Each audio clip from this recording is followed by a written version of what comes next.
From Hollywood, it's time now for Bob Bailey as... Johnny Dollar. Yeah, remember me, sweetheart? Johnny, I didn't I'm think... the guy you were making the big pitch for. Dancing, moonlight on the beach, the complete routine. Oh, I gotta hand it to you, baby. That was real nice acting. No, it wasn't acting, Johnny. I meant it, all of it. Oh, sure, Gloria, sure. That's why I catch you here and searching my room. That's all part of the big romance, huh? I can explain. And that's just what you're gonna do. Hey, look, Gloria, one guy has already wound up dead on this deal.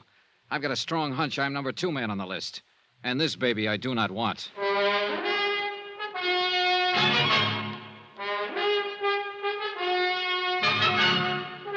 Tonight and every weekday night, Bob Bailey in the transcribed adventures of the man with the action-packed expense account, America's fabulous freelance insurance investigator. Yours truly, Johnny Dollar.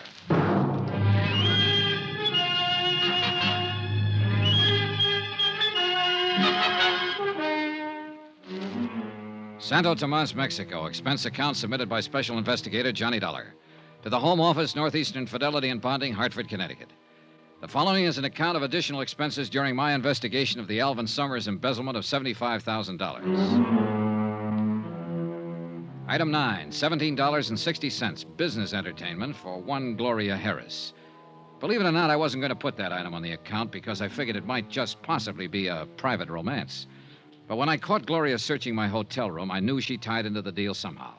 That she could give me information on Summers' whereabouts. Johnny, please. Oh, no, you're not leaving, Gloria, not yet. I'm not trying to get away. Oh, what's the use? You'd never believe me. Why should I? You lied to me. I lied to you once.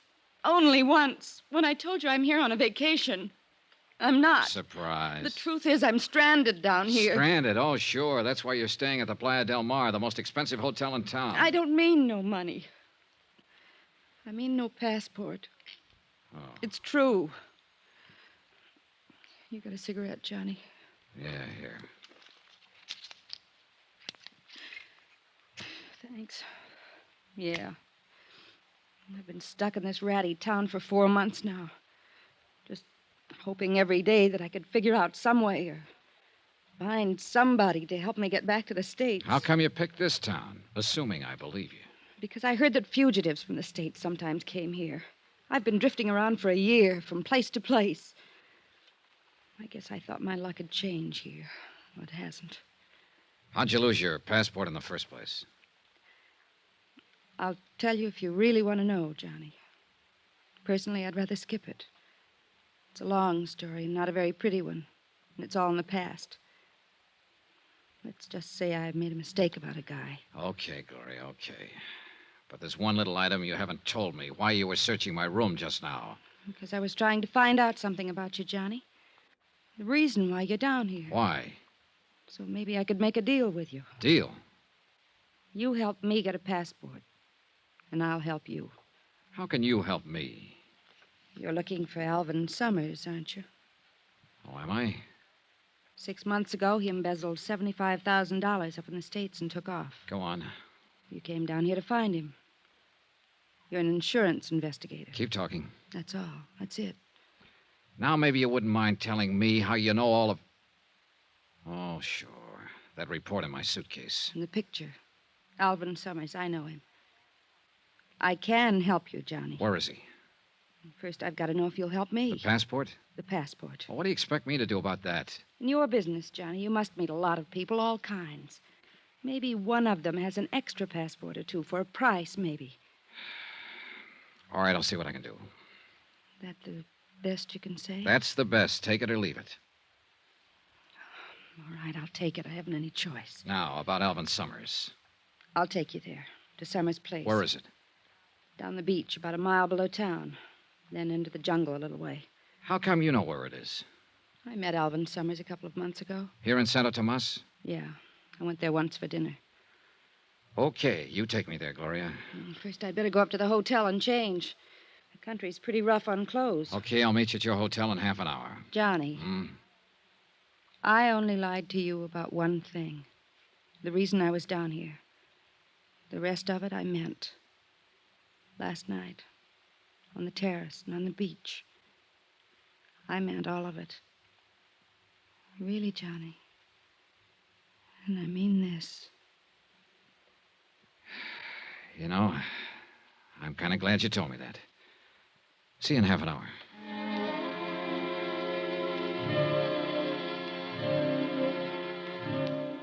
I stayed there a while after she left, going over the case in my mind. Maybe she was telling me the truth. But whether she was or not, I had to follow up any lead I could find, because I was getting nowhere the way things were. Half an hour later, as I was starting out of my room to go pick her up, my phone rang. It was a long-distance call from the States. Fred Wilkins at Northeastern Fidelity, Johnny. Hi, Fred. Well, how's the fishing down there? Fishing? As a matter of fact, it hasn't been so good so far, Fred. That's too bad, but I'll bet the swimming is all right, huh? Whoa there, what's eating you? I didn't send you down there for a vacation. Well, you got a great sense of humor. You should see this place vacation. Then what have you been doing down there? Well, what do you think I've been doing? I've been looking for whoever it was that telephoned you and said he had information on Alvin Summers. You couldn't have been looking very hard. He called me again this morning. He what? That's right. He wondered if I'd sent anyone down there yet.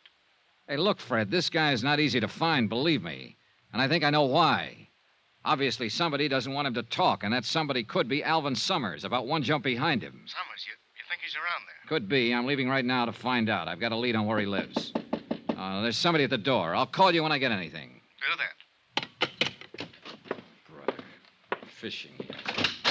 Oh, Lieutenant Gomez. Well, look, I'm in sort of a hurry right now. This will not take long. Okay. What is it, Lieutenant? Early this morning, one of my men found Senor Krause in the alley. How is he feeling? He had been badly beaten.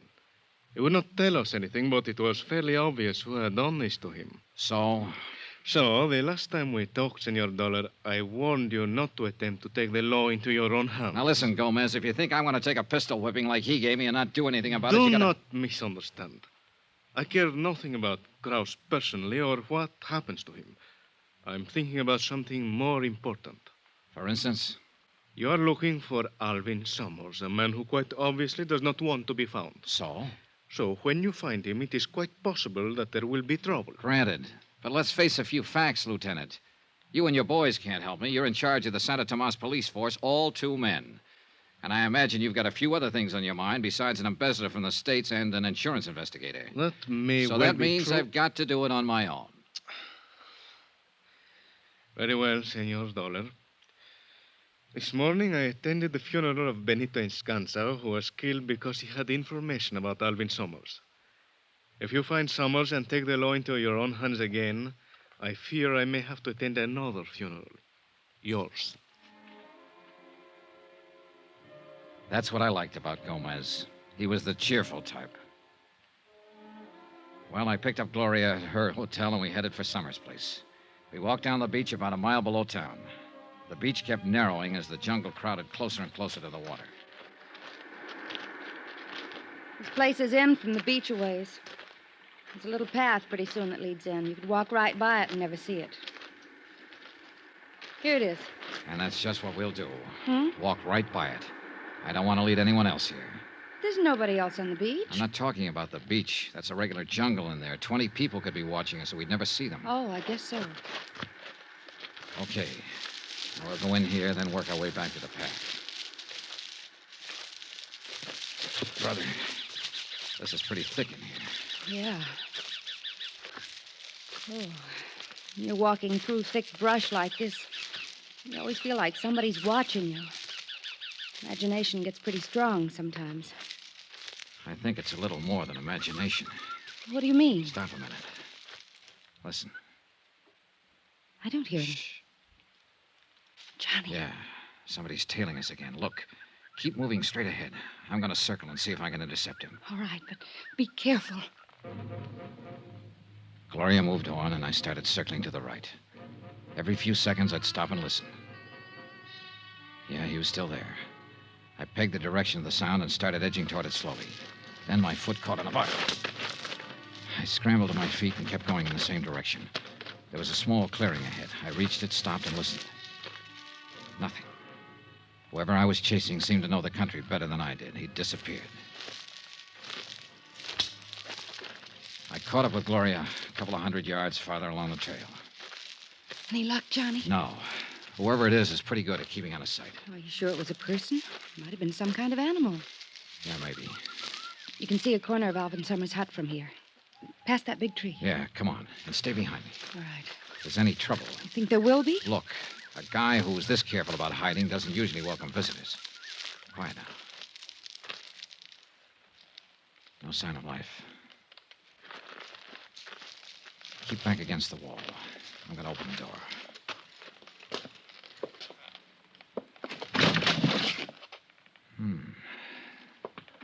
Okay, Gloria. Nobody home, huh? Nobody home. Well, he seems to have a pretty comfortable place here. You like to live in jungles.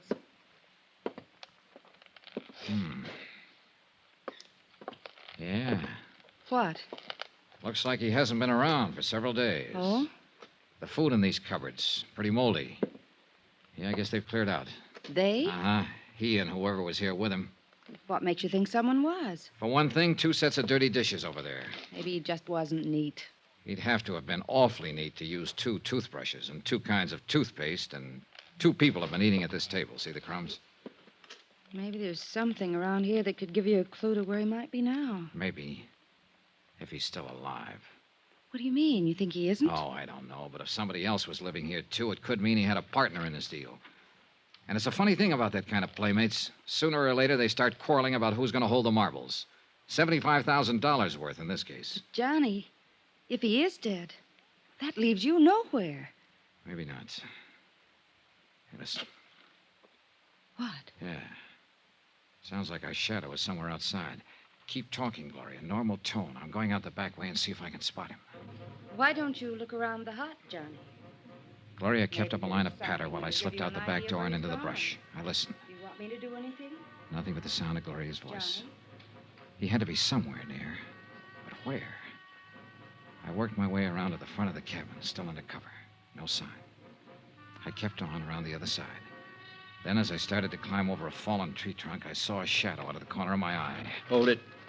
Don't turn around. The voice was behind me. I could see the rest of the shadow now, a hand with a gun. And I knew it was zeroed in on my backbone. I said hold it. I'm holding.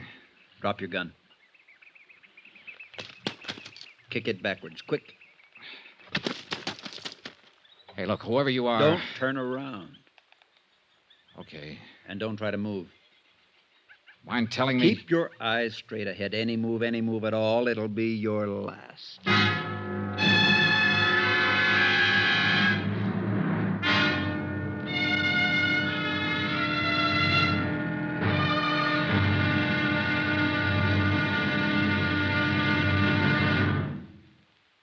There'll be the final exciting episode in our story of the Alvin Summers matter tomorrow. Yes, tomorrow, how to find out what you've been looking for the hard way. Join us, won't you? Yours truly, Johnny Dollar.